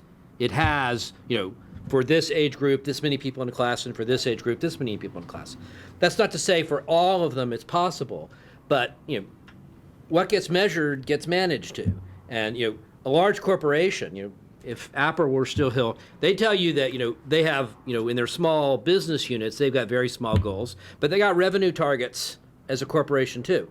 All I'm saying is that even on these goals, not just the work plan goals, but even on these goals, we should put numbers to them or concreteness to them where we can, as opposed to, we're going to work on small class sizes. The priority ought to be for this age groups, we're going to have this many kids in a class, and for this age group, we're going to have this many kids in a class. And I think it's, and because, and I'm sorry you weren't here last week, because I think it would help, and it may be that you and I want to sit down and go through the work plan, because when you look at something like community engagement, and the school board said, we want to enhance that, what does that look like? Then the next conversation we have with the board is I'm saying, what does that look like? And for the board last year, part of that was having a large visioning session, School of the Future, is called out, is very measurable. Did we do it?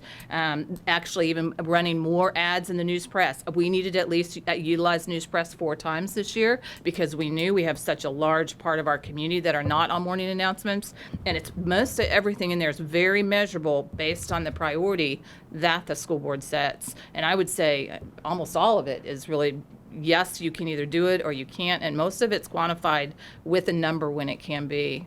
And I actually like it that way, and I agree because we know exactly what we need to do. Ms. Gill. So I just have just a couple of thoughts on it.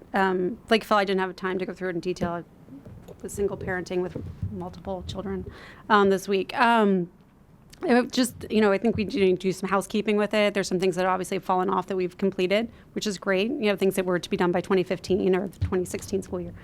So we can take those off, and maybe that gives us room to figure out if there are other things that need to be prioritized. I would also maybe consider reprioritizing something. So maybe since we've done such a good job with 21st century teaching and learning, if that becomes a secondary priority and excellent staff, we start working on things that came out of the teacher survey, and that's Yeah, more of a. These are not ranked in any way. It's not. I know they're not ranked, but I think that the perception, when you look at it, is that they're ranked. So I think the optics are that it's ranked. So maybe So we'll just shuffle them around. just shuffle them around. Just shuffle them around. But it is. I think that if somebody who comes at this for the first time, like I did last year, it looks like our number one priority, and indeed the topic really that we is, have the actually, most. but- Right. I mean, the topic that we have the most items under, and you were tasked with that, and the board was focused on that, is 21st century teaching and learning. And we really have made excellent strides there. So maybe that is still a priority, but maybe it's not our number one focus. We will be in the 21st century for We're in the another 84 21st century, years, though, but we've however, so- made it there. I think we've done a good job of getting there. And I will say, honestly, it's not meant to be chronological, but. No, but it is optics. But and I people will do say, look at that it is our as- top priority. Right. I mean, even if I shuffle them, it's going to be about children and learning. And you and I had this discussion not so long Right. ago. I think that's a part of our discussion that's been missing, is we're talking about a lot of other things and not actually talking enough about children. And so I hope that doesn't go away for sure, just because it is the work that we really are passionate about. is No, what not happens that it with would go children. away, but that, that there are aspects of teaching and learning that go beyond use of technology as well. And then it would be great to have input maybe from our advisory committees. What's that? Our advisory committees, get their input into, are there any priorities that we're missing that they are seeing, from ESOL, special needs, health and wellness, other groups out there that are seeing something that maybe we're not getting as a board, it's not getting filtered up to us, that we could see if they need to be incorporated here or in the work Cons, plan. any thoughts about their respective committees? Well, aren't the annual reports from the committees Yeah, supposed I'm to gonna say what guys, their ideas are? we are on a schedule. School starts on Tuesday. We need to stay current with our assignments and be timely with them and get this stuff in, else we're not going to be able to come up with a strategy that can be implemented. Well, during the I'm school- giving this is the time it's on the agenda, and I'm giving my comments now. Yeah. So Well, this- I am yeah, doing well, that on the this was- schedule that was proposed. So I'm doing it now on today when the This- meeting yeah, was this done. is this was what was presented from the input, so Right. I'm just saying, I know we've got a lot to do. We seem to be in violent agreement that things that can be measured should be measured. I think that's fine. We provide strategy, and then it gets implemented. If they're measurable, we have things that have measurability in the triennial plan. There are some things that won't be. If we can measure what we can measure, that's fine. Well, I'm not talking about measurement. Do we get the input of our advisory groups, and do we incorporate it into the plan? That's just a question. Yes, do we we do do. it? Yes. Awesome. Great. Thank you. also That's what I want to know. I want to make sure that they're not operating in a vacuum, and that when they do present a report, it gets wrapped into this, because this hasn't changed since last year. They did present reports at the end of the year. So have we incorporated that information into our priorities going forward? And are they top-level priorities that go into our triennial plan, or are they at Dr. Jones' level, where she's going to take those specific recommendations and implement them at And the to work be plan honest, level? none of it's at my level. Right. I mean, there's not one thing on that work plan, honestly, other than maybe the news press, like ads, and I still need John Brett to help me do all of that. It is very much all driven by staff work, and it's all departments. When you go through and look at it and parse it out, it could be a focus for the high school principal, another one may be in Lisa's department. ESOL is a prime example. That's one of the reasons when we came into this year, we did the ESOL audit.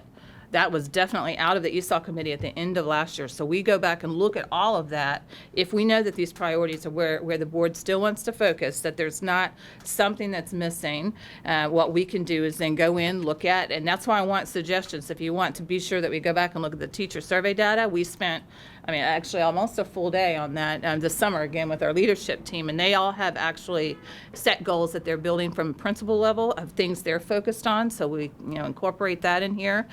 We can bring you back, and it's actually scheduled next week to try to have a draft work plan. So that's why, over the last kind of 2 weeks, we really need the feedback on this. So if these priorities haven't changed, we can actually look at what the board has set out for us to do, because some of these things are continuing. Some of them that have been completed, we can roll in some of those new focuses, and then we look at the draft work plan and see if what we're presenting to you based on collating all of that information together is what the board wants us to accomplish in a year. Yeah, my sense is that we weren't going to redo this plan. I mean, it says it's 2016 to 2018, so I assumed that it was not going to be Yeah. a full-scale Yeah, revision this of really, it. I would like to see this not change, and I was thrilled last week when we looked at it, and there wasn't a lot, and nobody sent me comments, because really, it is a triennial, so that the staff every year aren't going crazy. But from this, the work plan changes every year, and some things are ongoing, because we're building, like teacher pay. We've been working on that for, I think this was the third year, maybe fourth, but it's taken us 3 or 4 years. It's been a huge project for us. Our facilities projects, stay in here for a couple of years if there's something you want us to accomplish. GM project is going to be in our work plan, obviously, to continue that work this year. But some of these other things that have been completed, that's where we can look at, like the budget. And the principals already have plans at their own buildings, because they feel like they're site-based budgeting, but they don't feel like their teachers understand where their money actually, how they parse it out to people, because they're only seeing their $800 or their $1,000. So being able to roll that into the work plan will be great for us. So. Anything else? And I do think, we have a challenge, because you do a great job last year, and this year you get a fresh batch of students and you have to do it all over again. So some things are constants, some things do change. There is an arc. I don't know how curved that arc is of morphing. And so, looking ahead to 2018, what is it that we'll need to be thinking about more? And I think, to the extent we can look up at the horizon from time to time a little bit more, that's probably a valuable thing to do. And we need to find a way to set those things in some place so that we can build them in as we go forward. So, Mr. Lawrence. Well, a couple things. First, Tony, at the start, didn't you say this was updated? But it does have dates, like Aaron said, of, Master Teacher Program of June 2015. So it seems like it's not updated. Because it's triennial, so the board made the decision on some of these things. And if you remember, we actually, that's the Master Teacher Program, which is that last bullet under excellent staff. We rolled it out last year. We put it on hold this year. So is the board going to say, just, okay, going forward, we're not going to be able to fund it? And then you want to pull it all the way out, or does it stay on here and we're trying to sustain it? Well, I just think if this is 2016 to 18, having anything that has a 2015 date doesn't make sense. That's my only point. So, yeah, we need to make a decision. We got into this debate last year too, whether 15, 16, 16, 17, 17, 18, so we can clarify that and how we date things. Yeah, it just, I mean, to me, if I look at this, it looks like this is out of date. So if it's not, we need to make sure that it doesn't look like it is, because that's just shooting ourselves in the foot. And also on the advisory committees, I mean, anybody who's a liaison should be looking at whatever report was done, whatever recommendations were done, and making sure that if something should be in here, it's in here. I mean, that's part of our job. So I assume, you looked at everything, but that's also something that's just on us. Right, and remember, it is advisory. And so there are some things sometimes that come out of advisory that we just can't take on everything as a school district from all of these. It's a huge amount of work. So we look at that and try to make sure we're focused on the right things. Right. And some things from the advisory may show up the following year. Yeah. And just one thing I'll say up front, I am wedded to one page. I mean, this is district level strategic policies to me and priorities. If we can't get that on one page, I don't think we understand what priorities are, because we're trying to get too far into the weeds. That's why we have a work plan. So I think we need to not push this beyond a page. And then in terms of measuring, I think the only problem we'll have, if something is not measurable in here and it's not measurable in the work plan, that's a huge problem. If it's not measurable here, but it's measured in the work plan, I don't have a huge problem that it's not measured here. But if it's not measurable anywhere, okay, maybe it's not a problem, but we should all know what it is and why, and agree that it makes sense. I'm not one of the Six Sigma people who thinks everything that exists can be measured and should be measured and has to be measured. But we should be able to do it in one place or the other. That's it. Okay. All right. Next on our agenda is the closed meeting. Would somebody like to move us into closed? Mr. Chairman, pursuant to the Virginia Freedom of Information Act, I move that the board convene a closed meeting for the following purpose: to discuss or consider the identified subject matter, personnel under section 2.2-3711A1 in particular, staff appointments, staff reassignments, staff resignations, staff retirement, staff performance, EPD assignments, and advisory committee appointments and resignations, and public safety under section 2.2-3711A19 in particular, discussions of reports or plans related to the security of any government facility, building, or structure, or the safety of persons using such facility, building, or structure. A second? Second. Thank you, Ms. Gill. Ms. Goodell? Mr. Castillo? Aye. Ms. Gill? Aye. Mr. Lawrence? Yes. Mr. Reitinger? Yes. Mr. Webb? Yes. Okay.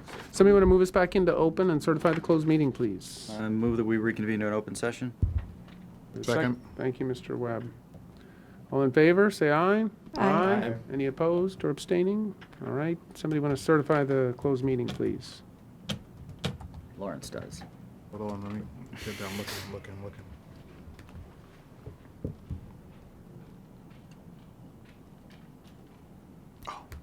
You want me to do it? I got it. Whereas the Falls Church Public School Board has convened a closed meeting on this day pursuant to affirmative recorded vote and in accordance with the provisions of Virginia Freedom of Information Act, and whereas Section 2.2-3711B of the Code of Virginia requires a certification by the school board that such closed meeting was conducted in conformity with Virginia law. Now therefore be it resolved that the Falls Church Public School Board hereby certifies that, to the best of each member's knowledge, one, only public business matters lawfully exempt from open meeting requirements by Virginia law were discussed in the closed meeting to which the certification applies, and two, only such public business matters as were identified in the motion convening the closed meeting were heard, discussed, and considered. Second.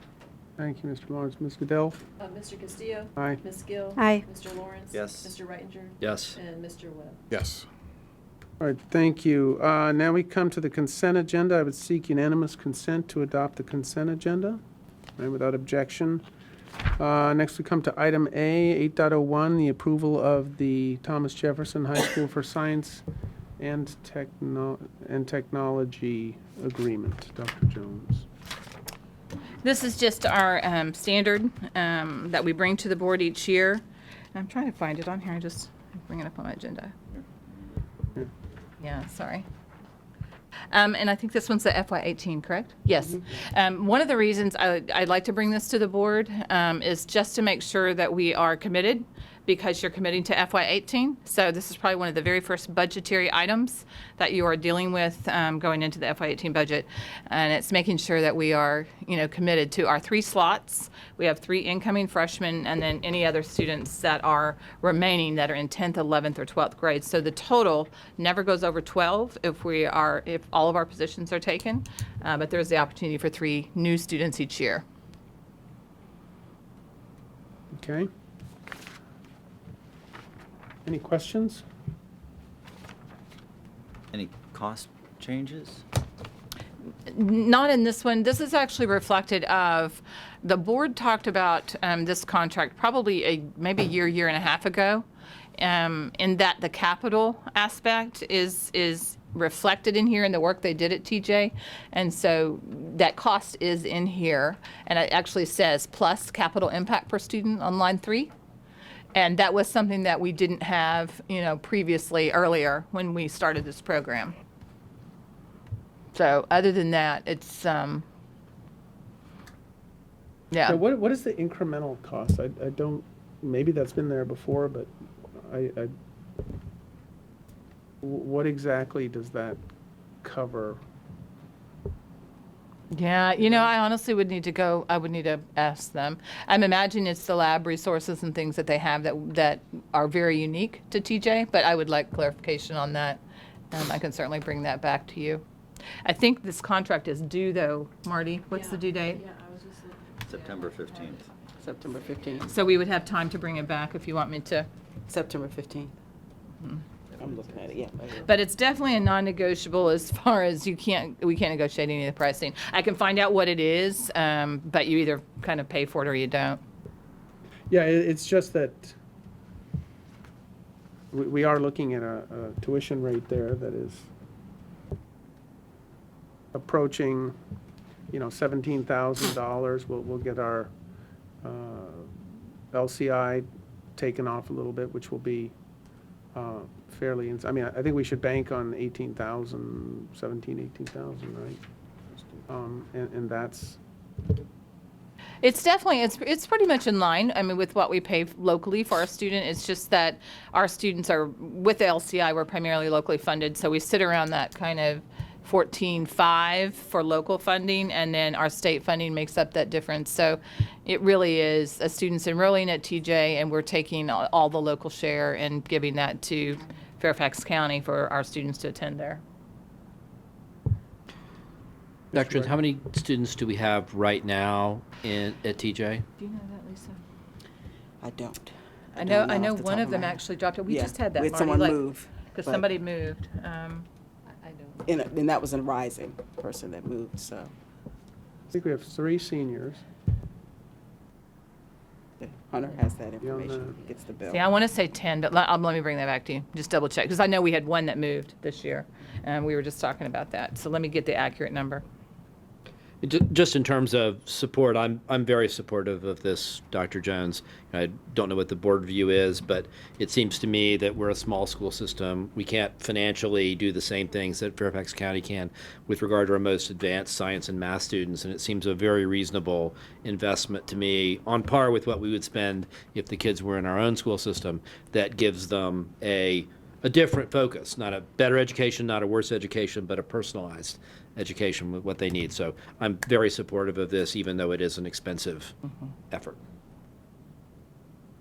Okay, well, I'd like to know what that additional resource number is. I don't, that's not gonna change how I come out on this, because I think this is a life-changing experience for the kids that fit within the TJ mold, so I'm happy to entertain a motion. Mr. Chairman, I move that the school board approve the FY18 tuition agreement with Thomas Jefferson High School for Science and Technology as presented. Second? Okay, all in favor, say aye. Aye. Aye. Any opposed or abstaining? All right. So if you could just get back to us with that, Dr. Jones, I would Sure. appreciate it. Now we come to item 8.02, bus and car camera installation. This is something that's been a goal for Falls Church City, just as part of our whole safety system, to be able to get bus cameras on the inside of buses. And what we're asking the board to do tonight is to approve part of our contingency for up to $50,000, and you can see those quotes that are attached. We expect it to be just slightly lower than that. And again, we would be using our contingency to fund this. And our contingency is slightly over 150,000. I think it was 152, 55, 51, 55, 155. And so it could access, which would leave us 105,000 in the contingency for the rest of the year. And anytime we utilize contingency, we bring that to the school board for your approval. Okay, and actually, for the public, could you explain the cars that are involved? Sure. We actually have cars, vans, and buses. And in this part of the region, it's very common to have large fleets, because we have buses that actually deliver our kiddos to school and go to activities and events. We have a lot of cars that are individually transporting students. Many of them can be special needs schools in and around this whole regional area. And we also have some vans if we can take 3 or 4 children and going in a similar area or proximity, then we have the vans. And this allows us to have cameras on our cars, vans, and buses, so that all of our cars have the safety equipment and are equipped the same. Yeah, but the bottom line is these are all things for transporting students one way or another. That's correct. Yeah. Yeah, like we're not putting cameras inside our trucks that maintenance drive. Right. And will this, do you ever transport students in a car other than what we're talking about installing? I mean, you don't use personal vehicles, correct? We do not. All right, any other questions? Okay, do I have a motion? I move that the school board approve the use of the contingency fund of up to $50,000 to FCCPS car and bus and car camera installation. Thank you, Ms. Gill. Do I have a second? Second? Thank you, Mr. Lawrence. All in favor, say aye. Aye. Any opposed? Abstaining? All right. That carries. We have a calendar, school board budget meeting dates that go through, No, board, not budget. I'm sorry. Well, School board actually, we, budget meeting dates. Basically, every week for the foreseeable future, Pretty much. unless it's twice a week. Right. A lot of meetings. don't mean to mention anything about that. Sure. Yeah. Again, the topics, we've never actually done our agenda this way, but I think it's helpful, but we had so many items that had backed up. We've tried to plan them out, and as we know tonight, like with the school board evaluation, I'll have to go back and put that back in. So think of this as a draft tonight, and I'll try to bring you a new copy again next week so I can move that forward. But it lets you know some of the things the school board have on the list and things that are coming up.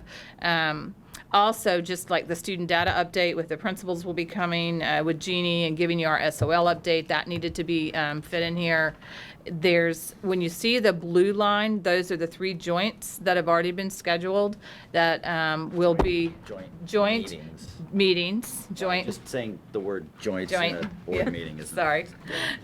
Joint meeting with the city council and school board to work on the George Mason and MEH project. So those are in blue. The other thing that you'll see is there's a kind of a dark line when you get to a certain point. And those are where the budget calendar starts. And those are what we would consider tentative city meeting dates. What we do is we go in, we're just usually first to actually set our calendar. So we go in, look at the calendar from the previous year, generate those same weeks, because we know when I present the budget as superintendent, when the city manager doesn't change a lot.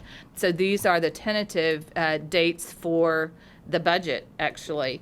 And one thing I'd encourage you to do is if you kind of look early on this year, you'll see there's a school board work session, and it will actually say like school board guidance in November. We've never had it in November before. November 8th is when we'll be asking SEEK, PEAK, and EEK budget to give recommendations. Normally that's in February. And then we also have a date on here for school board guidance on that November 15th date, because there's been some discussion about will the approach for the board be different or the same. And what I mean by that is generally, the board has said we want to build a budget based on what we know the school district really wants and needs. And I should take the word want, because it really is what we know we need. And that's the budget the superintendent's been asked to bring forward, other than the year before last, when we really did all 3. We said, this is what we really need. This is what city is saying at 2% revenue. We can have 1 teacher instead of general government instead of the 8 that we need. Here's the middle ground. And we came in at the middle ground.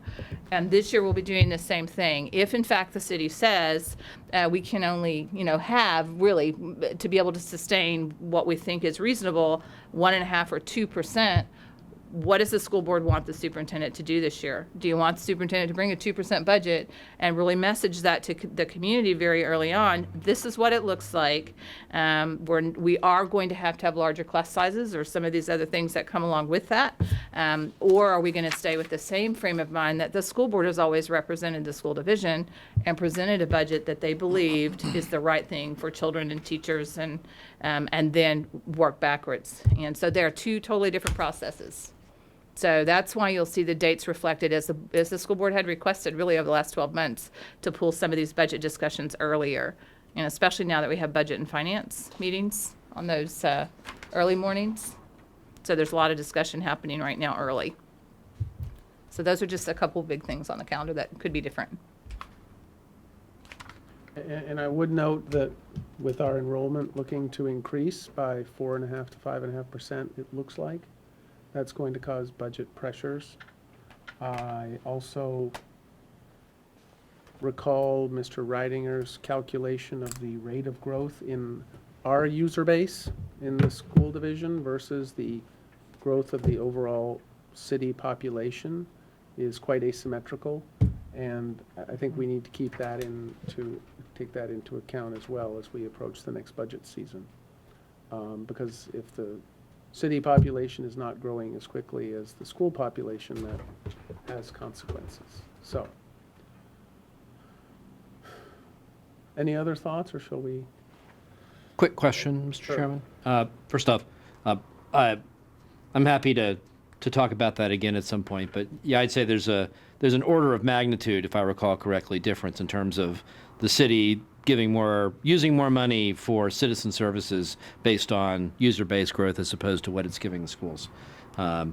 The big question I had about this plan, Dr. Jones, is I think, first off, on the budget piece, I agree very much. I think that is, starting it earlier is much more valuable. Getting the advance input from PEAK and from the other advisory committees is a important thing to do, especially given the survey funding that teachers didn't think that they had as much say in budget as they would like. So I think that's a very good idea.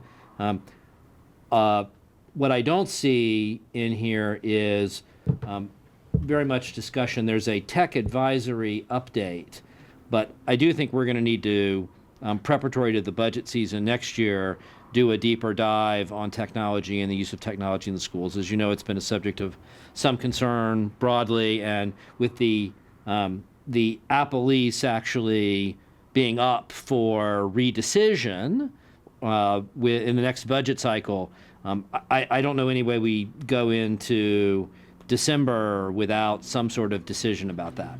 So it feels to me like that's gonna eat some time.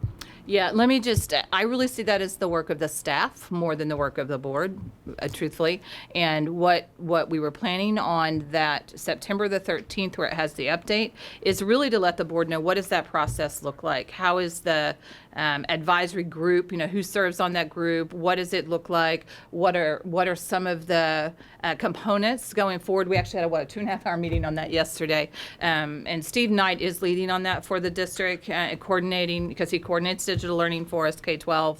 And a lot of the process to get community input will look very similar to what we did for STEAM, which was fantastic. We had probably more input on that, I think, on putting the STEAM plan together than we had on almost anything else that we had done, and a lot of staff input, and because it looks different at Mount Daniel than it looks at George Mason. So that night is really to say, here's the big picture. How are we going to gather all this information? What kind of surveying is staff planning to do? Who all is coming to the meetings? They're all open meetings, which they were the last time we went through a process like this too, with the very idea that we do have to get to the point that what are the digital learning teams saying about devices, for instance? Do we need to go back and pilot? Well, like one of the discussions we had yesterday is we know Chromebooks still are not in the game for us because they can't run SOL testing until they can fix that issue in Virginia.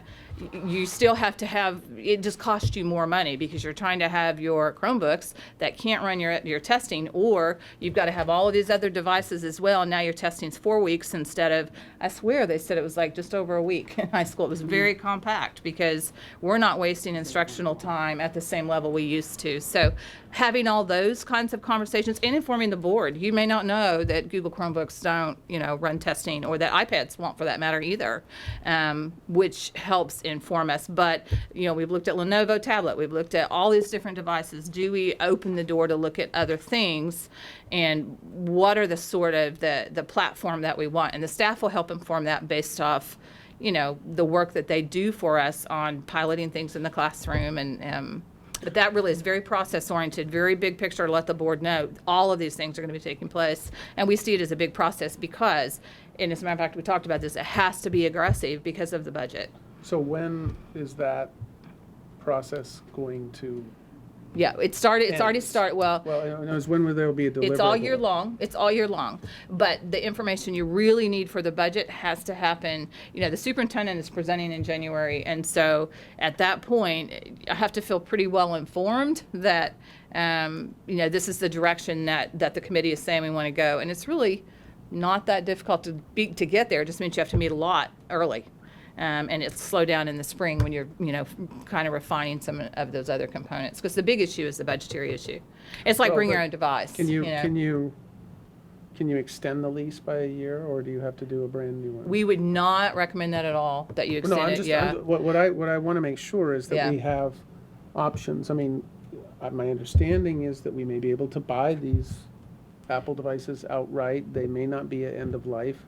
That may be one option, but we need to make sure that we're getting timely updates about the progress of this so that we don't end up out of time and stuck with a fait accompli. Well, we can certainly on that tech advisory update kind of let, when you know what the process is, kind of plan those in the school board calendar to get updated every meeting if that's what we need. And truthfully, last time, so many of the board members were at those meetings, and I would expect that this board would do the same, that you'll have more nights when you're going to be going to stuff because you're going to want to be that much more well-informed and hear the discussion and listen to teachers talking about what works and what doesn't, and hearing what parents are wanting, you know, from us. The way that the plan is, keep in mind, we have a technology plan that's still in place. Just because the lease is up doesn't mean that our technology plan is up. It's actually it's at the state level and approved. But what that does mean is that because the financial side, you know, impacts the budget, that's the piece we kind of have to figure out. And the way that the technology plan was set to roll out is that when that lease really expires, all those devices in middle school, high school, we don't buy devices for elementary, and we didn't last time. We took those devices and we moved them down to elementary. You still have to have tremendous amount of laptops, even to get our 815 will be less second grade, but kids at TJ just through SOL testing. I mean, it takes a tremendous amount of devices, and the last thing you want to do is have a little third grader go take a 3-hour math assessment, and they have never been on technology. It's cruel, quite frankly. So we have to make sure that we're still equipped at elementary, but they don't need brand new, you know, highfalutin kind of expense because of the way that you use them. They do a lot of Google sharing, you know, Google Docs sharing, but they're not producing, you know, high-level movies or doing a lot of computer science where they really need a newer machine, longer battery life. Battery life's real important. So really, it's about what you do in secondary when you're talking about finance. Because elementary, we don't really spend any money, and we intentionally set the program up that way so that we could sustain, especially in secondary, for where we are and what we want to be able to do. To be a very cost-effective solution, and again, what we do now is cheaper than what we did when we were trying to have carts. Carts are a far more expensive model than what we have now. So all of that information that will be part of that process. And we'll be informing the board along the way, and the board will ask questions. And again, I would assume a lot of you will attend those meetings. So those dates are not reflected in here. But it's like your advisory nights. We can put them all on here, but it's a lot. I know it's a lot of nights. You what? That would be depressing. It gets kind of overwhelming when you look at it that way. And hopefully, you know, if we can get through some of this early stuff, it may be that you don't have to meet every week. I mean, it has never been the intent of the school board to meet every week.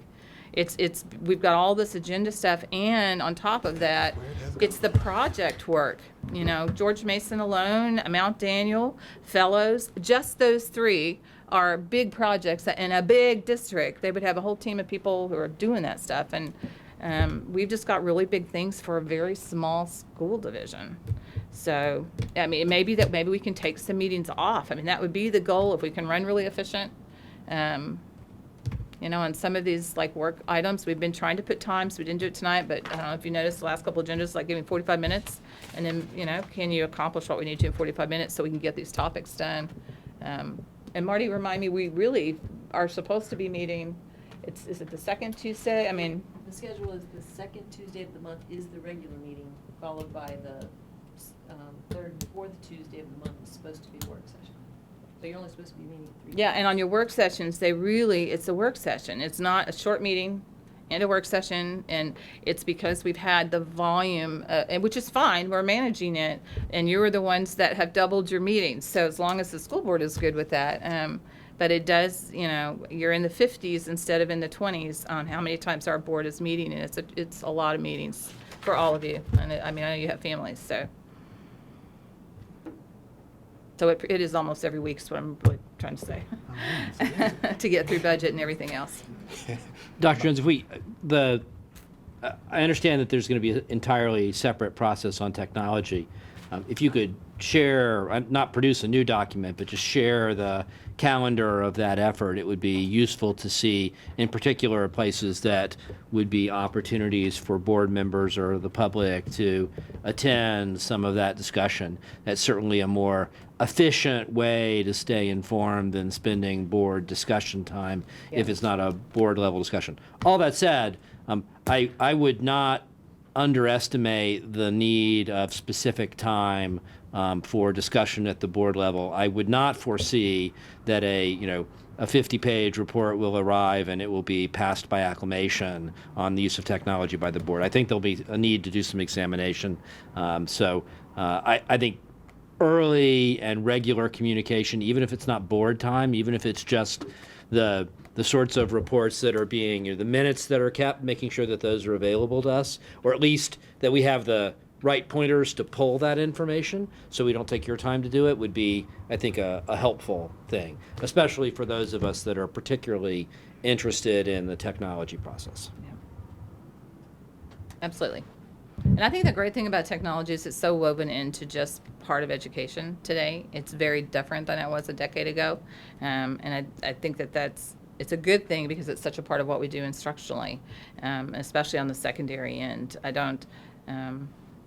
It's almost like it's almost like looking at a textbook and wanting to debate a textbook now for us, because technology isn't just a thing that sits out here. It really is integrated into what we do. So, and I think the staff will do a good job actually of sharing that information. They did on STEAM, I think, too. Yeah, that being said, though, I do think we will be reaching an inflection point here where we have to figure out, so what do we do next? Right.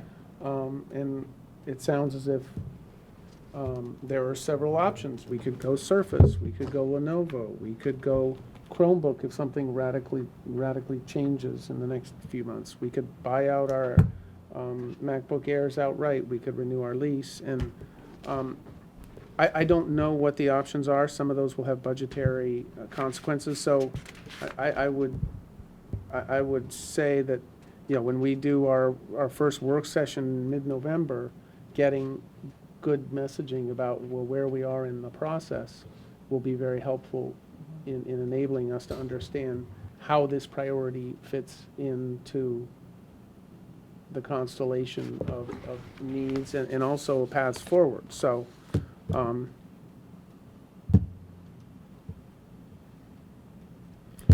other budget thoughts? All right, well then, it's whatever time, it's a little after 9:10, so we are adjourned. Thank you.